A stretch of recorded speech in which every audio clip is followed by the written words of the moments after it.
नमस्कार, मैं हूं आशीष चित्रांशी और आप देख रहे हैं the news launcher. Hot topic with Hemant Atri. लाइए स्क्रीन पर हेमंत जी को फटाफट लाइए। स्वागत है हेमंत भाई आपका। बिहार चुनाव में नया खेल करते हुए कथित स्वयंभू चाणक्य अमित शाह रंगे हाथों पकड़े गए हैं। रंगे हाथों पकड़े गए हैं, हम ये बोल रहे हैं तो आपको स्क्रीन पर दिखाएंगे। हमने नहीं पकड़ा, लेकिन इस देश में कुछ लोग हैं जो झूठ बोलने वालों को पकड़ने का प्रॉपर सुबह से शाम तक उद्यम करते हैं। यही काम है उनका। वो पकड़ के लाते हैं और हम दिखाते हैं। 6 घंटा बमुश्किल 6, साढ़े 6, 7 घंटा हुआ होगा डिलीट करके निकल लिए। और 1951 से लेके 2025 तक 75 साल का जब सच सामने रखा जाने लगा तो भाजपाई मैदान छोड़ भागने लगे। आईटी सेल वाले भी पीछे खड़े नहीं हुए बैकअप के लिए। मैं आपको खबर दिखा दूं, फिर हेमंत जी के पास सीधा चलता हूं। लाइए भैया स्क्रीन पर। अमित शाह ने घुसपैठिए पर ट्वीट क्यों हटाया? बिहार चुनाव से माहौल बनाने की नाकाम कोशिश। अब ये क्या है आपको हम दिखा दें जरा। भैया लाइए, एक एक ट्वीट दिखाना शुरू करिए फटाफट। लाइए, हाँ ट्वीट लाइए। ये देखिए, ऑफिस ऑफ अमित शाह। भारत में आजादी के बाद हुई जनगणनाओं में 1951 में हिंदू 84.1%, मुस्लिम 9.8%। 71 में 20 साल बाद हिंदू 82.72%, मुस्लिम 11%। 91 में हिंदू 81%, मुस्लिम 12.12%। 2001 में हिंदू 80.5% और मुस्लिम 13.4%। 2011 में हिंदू 79% और मुस्लिम 14.2%। और वही वृद्धि दर की बात करें तो 2001 से 11 में हिंदू जनसंख्या में वृद्धि दर 16.8 और मुस्लिम आबादी 24.6 की दर से बढ़ी। 1951 से लेकर 2011 तक जनसंख्या वृद्धि में जो असमानता दिखती है उसका प्रमुख कारण घुसपैठ है। केंद्रीय गृह एवं सहकारिता मंत्री श्री अमित शाह जी। अब ये ज्ञान जो है, ये ज्ञान है 11 अक्टूबर 12:57 AM, यानी आधी रात को एकदम जो है 0:57 पर ये ट्वीट किया गया है। आधी रात में 1 बजे से पहले। ये बाद में, हम थोड़ा पीछे चलते हैं। ये ट्वीट पढ़ के अभी नहीं क्लियरिटी आई होगी, अभी क्लियरिटी आएगी। अगला ट्वीट लाइए स्क्रीन पर। अगला ट्वीट लाइए। ये देखिए, जुबैर ने पूरा का पूरा जो है आंकड़ों में बताया कि 51 में हिंदू 30.4 करोड़ थे, मुस्लिम 3.4 करोड़। 61 में हिंदू 36.7, मुस्लिम 4.7। 71 में हिंदू 45.3 करोड़, मुस्लिम 6.1 करोड़। 1981 में हिंदू 56.2 करोड़ और मुस्लिम 8 करोड़। 91 में मुस्लिम 69 करोड़, मुस्लिम 10.7 करोड़। 2001 में हिंदू 82.8 करोड़ और मुस्लिम 13.8 करोड़। 2011 में हिंदू 96.6 करोड़ और मुस्लिम 17.2 करोड़। 2001 से 11 में हिंदू आबादी 13.8 करोड़ बढ़ी, हिंदू 13.8 करोड़ बढ़े और मुस्लिम 3.4 करोड़ बढ़े। आपके डिलीट किए गए ट्वीट में आपने कहा था, या अमित शाह को जुबैर ने बताया, आपने कहा था कि भारत में मुस्लिम आबादी अब 24.6% हो गई है। मतलब 2014 में 15-16% थी, वह भाजपा सरकार 11 साल में जो है 24.6 करोड़ हो गई। और इसका कारण आप वृद्धि और घुसपैठ बता रहे हैं, तो भाई सरकार किसकी थी? 11 साल गृह मंत्री क्या कर रहा था? खैर, इसको हटाइए, अब भी क्लियर नहीं हुआ। अब क्लियर होगा जो असली ट्वीट है। टाइमिंग इसीलिए हम आपको बता रहे हैं। इस ट्वीट में सबसे पहले टाइमिंग देखिए। 10 अक्टूबर आपने शुरू में देखा था, 11 अक्टूबर का। 10 अक्टूबर शाम 6:37 शाम का। हालांकि ये टाइम जो है, ये कहते हैं गोधूली की बेला, इस समय झूठ उठ नहीं बोलना चाहिए। लेकिन उसी समय शाम में 6:37 पर देखिए क्या लिखा है। आजादी के बाद हुई जनगणना, वही जो पहले था, इतना परसेंट इतना परसेंट 11। भारत में मुस्लिम आबादी 24.6% हो गई है। 24.6% मुस्लिम आबादी भारत में बता रहे हैं। यह वृद्धि घुसपैठ के कारण हुई है। केंद्रीय गृह एवं सहकारिता मंत्री श्री अमित शाह जी।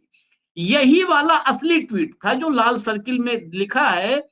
इनके मुताबिक 24.6% हो गई थी मुस्लिम आबादी। 24.6% अगर देखा जाए तो आज की तारीख में भारत में मुस्लिम आबादी 35 करोड़ के आसपास, अमित शाह के मुताबिक, घुसपैठ की वजह से। इसके पीछे क्या मकसद था? झारखंड का चुनाव याद करिए, घुसपैठ, फेल हो गए थे। अब फिर यहां पर ये घुसपैठ, क्योंकि और कुछ नहीं है बिहार में इनके पास, फिर गए थे घुसपैठ में, पकड़े गए तो तत्काल आधी रात बीतते बीतते आ गए तुरंत संशोधन पर, सुधार पर।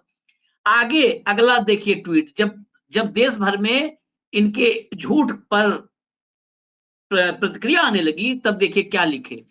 कल इस अकाउंट से भाषण के लाइव ट्वीट करते समय एक ट्वीट में टाइपिंग की गलती हो गई थी, जिसे बाद में ठीक कर दिया गया है।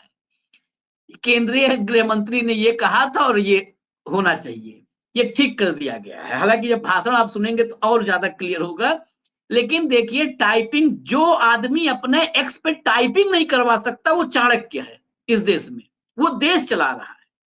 अरे टाइपिंग वाला तो एक ढंग का चुन लो पहले, पलची से मुख्यमंत्री चुनोगे, पलची टाइपिंग वाला भी चुना होगा शायद। चलिए खैर, ये पूरा आप पढ़ लीजिएगा, बीच में भी जब हेमंत जी के पास चलेंगे तो हम और चलाएंगे। अब मामला ये यहीं तक नहीं रुका, अब इस पर सारे जो राजनीतिक दल हैं उन्होंने पकड़ लिया कि ये खेल बिहार चुनाव को लेके है। सबसे पहले संजय सिंह को सुनवाई, लाइए संजय सिंह। जैन साथियों, बिहार की सभी विपक्षी पार्टियों से मैं कहना चाहता हूं, खूब मेहनत कीजिए, खूब रैलियां कीजिए। मैं भी खूब मेहनत और रैलियां करूंगा, पार्टी के हमारे कार्यकर्ता भी रैली और मेहनत कर रहे हैं। लेकिन जो अज्ञानेश कुमार जी का योगदान है बिहार चुनाव में, उससे एनडीए के हक में फैसला तय हो चुका है। एनडीए की जीत पर उन्होंने पहले ही, चुनाव के पहले ही मोहर लगा दी है, सर्टिफिकेट बांट दिया है, जो बात मैं काफी लंबे समय से कहता आ रहा हूं। ये एसआईआर के जरिए क्या खेल किया गया है बिहार में, 2-3 मिनट के अंदर आपको समझाने का प्रयास करूंगा।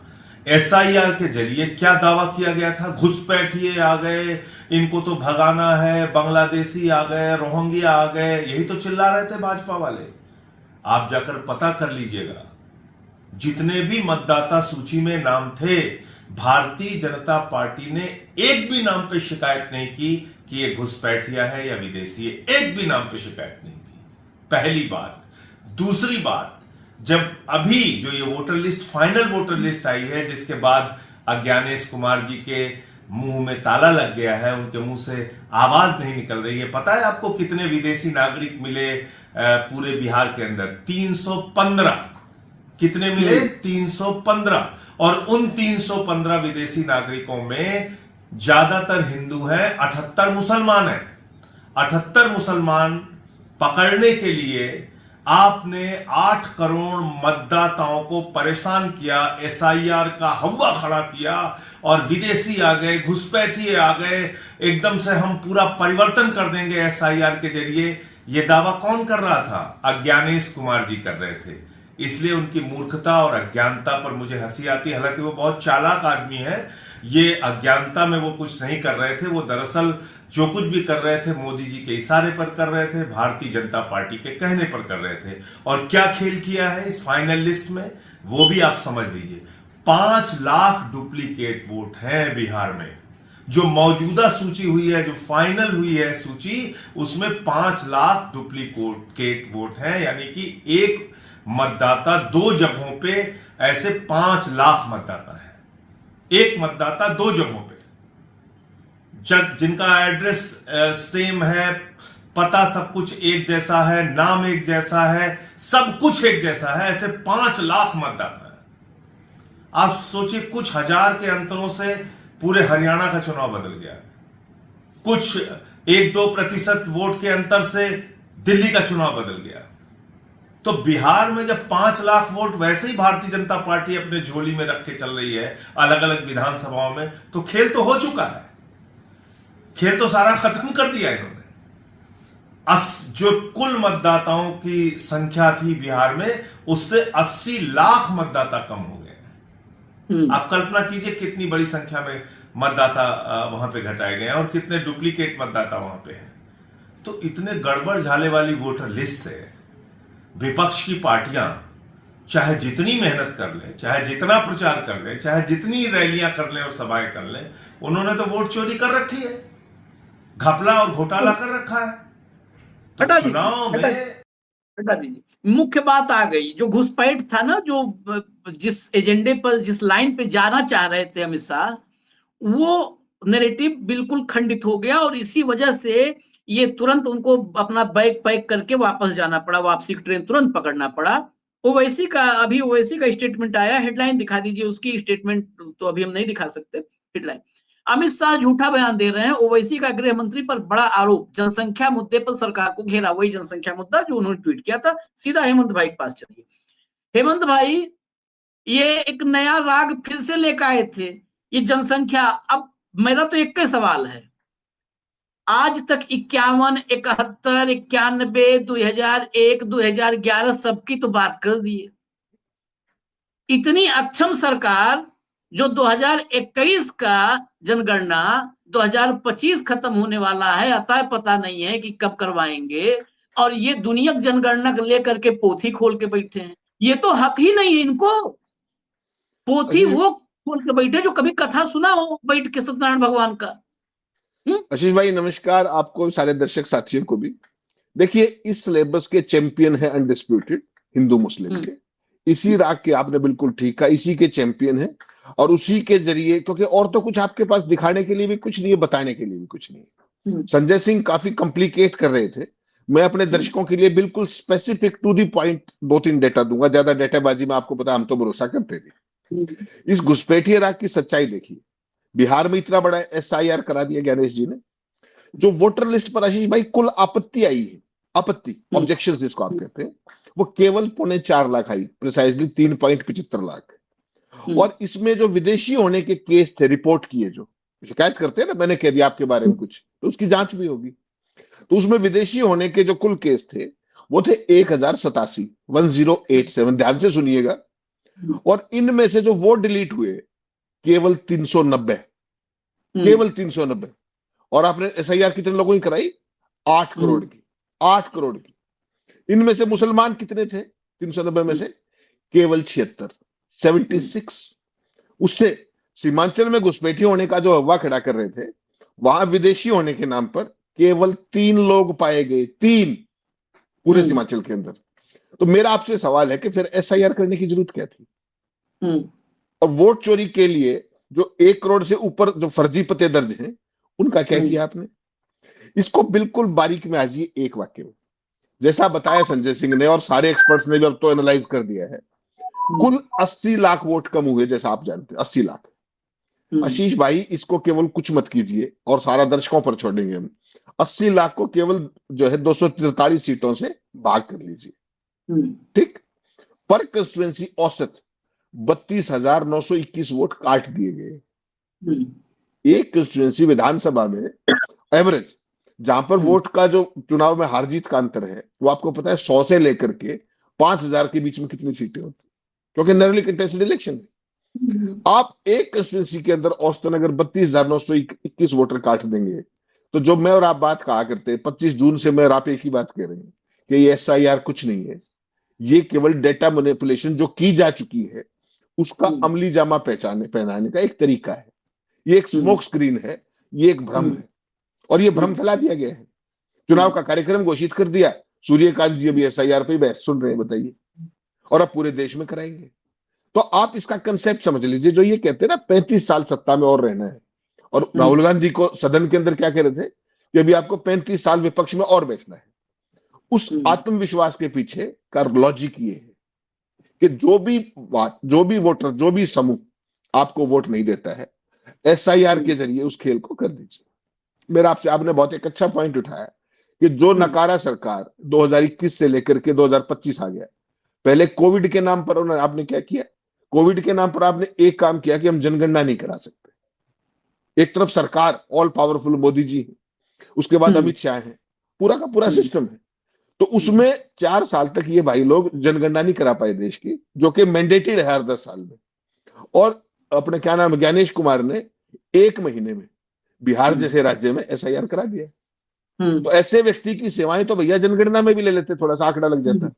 और जो हम्म। ट्वीट किया, जो आपके चाणक्य जी जिनको आप कहते हैं, जो उन्होंने ट्वीट किया वो 2011 तक का क्यों किया, 2025 तक का क्यों नहीं आ पाया? हाँ। एक थोड़ी सी और फेंक देते। हम्म। आपको इस पूरे गेम को समझना पड़ेगा आशीष भाई। और गेम बड़ा साधारण है। उनका जो अमित शाह जी के मुंह से खुद निकला था कि हमारे पास व्हाट्सएप ग्रुप्स की ऐसी ताकत है, हमारे पास सोशल मीडिया की ऐसी ताकत है कि हम on the drop of a pluck झपकते ही करोड़ों लोगों तक एक मैसेज पहुंचा जाते हैं। और उसमें उदाहरण किसका दिया था उन्होंने? माननीय मुलायम सिंह जी का, दिवंगत, कि उनके हाँ। बारे में हमने एक खबर फैलाई। और किस तरीके से कार्यकर्ताओं की मीटिंग में इस बात को गृह मंत्री जी पूरे उस गर्व के साथ कह रहे थे कि हम झूठ फैलाने में कितने जबरदस्त एक्सपर्ट हैं। और उन्होंने हल्के से ये भी कहा कि हालांकि ऐसा नहीं करना चाहिए। तो आप समझ लीजिए, ये जो ट्वीटबाजी है ना, ये कुछ नहीं है। ये जो एक पर्टिकुलर इकोसिस्टम आपने बनाया है। देखिए बिहार के चुनाव की स्थिति देखिए, डेटा मैनिपुलेशन की सारी एक्सरसाइज रेडी रहती है जिस भी स्टेट में चुनाव है। पता है कि इतने वोटों का खेल कर दोगे तो ये खेल हो जाएगा।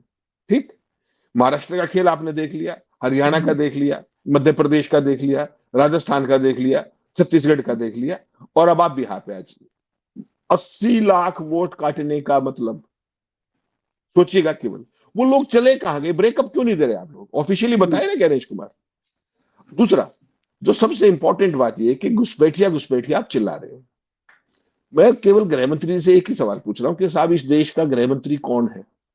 ठीक, माननीय निंदानाथ पहले गृह मंत्री थे, अब माननीय अमित शाह जी गृह मंत्री है।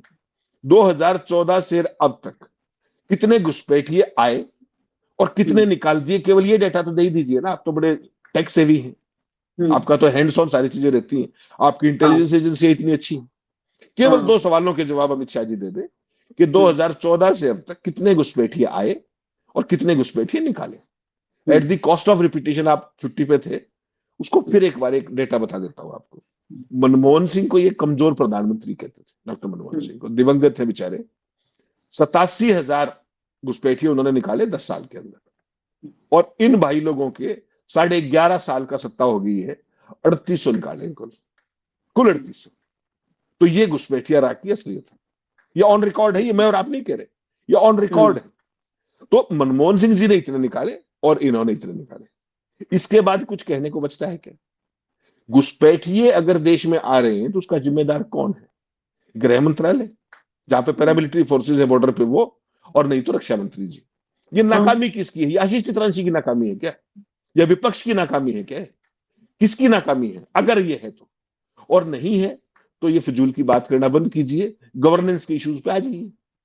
20 साल से सुशासन बाबू सत्ता में है, बता दीजिए ह्यूमन डेवलपमेंट इंडेक्स पे बिहार कहां का राइज कर गया? एक, कितना उसके अंदर इन्वेस्टमेंट आ गया, कितनी एफडीआई आ गई, कितने का आपने रोजगार दे दिए, कितने लोगों को बिहार में गरीबी से ऊपर उठा दिया, कितने शिक्षा का क्या स्तर है, ओवरऑल हेल्थ का क्या स्तर है? वो डेटा तो आ लेने दीजिए। वो डेटा नहीं आएगा। प्रधानमंत्री जी जाएंगे, चौके छक्के मारेंगे, लफाजी करेंगे, आ जाएंगे। समस्या क्या है कि जिस चीज को देश नहीं समझ रहा है वो है 2016 के बाद का चुनाव लड़ने का पैटर्न। और वो पैटर्न है आशीष भाई, केवल और केवल डेटा मैनिपुलेशन। और एक छोटा सा उदाहरण और दूंगा आपको।